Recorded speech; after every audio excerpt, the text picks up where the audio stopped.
Mali has been voting amid high security in parliamentary elections, the second nationwide poll since a French military intervention against Islamist militants in the north earlier this year. Mali held a peaceful presidential election in August, but since then there has been a surge in violence. On Thursday, the northern city of Kidal came under rocket attack. Extra French troops have been deployed to Kidal, where 2 French journalists were killed earlier this month. A total of 6.5 million people are registered to take part in the first round of elections to choose a parliament. Voting began at 8 o'clock GMT in the West African nation and ended at 1800 hours. The United Nations force, Minusma, has delivered election materials. Regional and international election observers said before the vote that everything was in place for a credible parliamentary election and that they expected to have access to 90% of Mali's polling stations. But in the far northern towns of Kidal and Tessalit,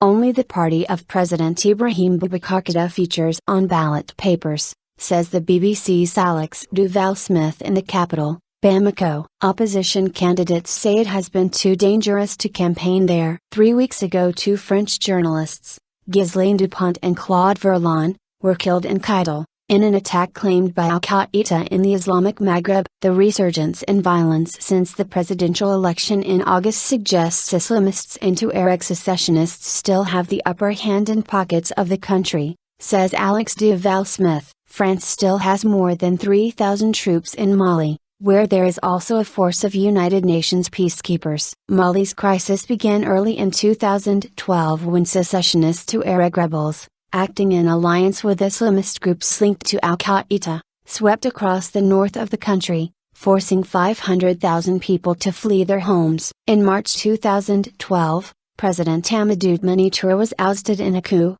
ostensibly staged by junior officers in protest at the army's lack of resources to fight the rebels. The rebels then intensified their campaign and controlled 2/3 of Mali by January 2013 when France sent 4,500 troops to oust them. The government of Mali and separatist rebels signed a peace agreement in June, paving the way for presidential and parliamentary elections.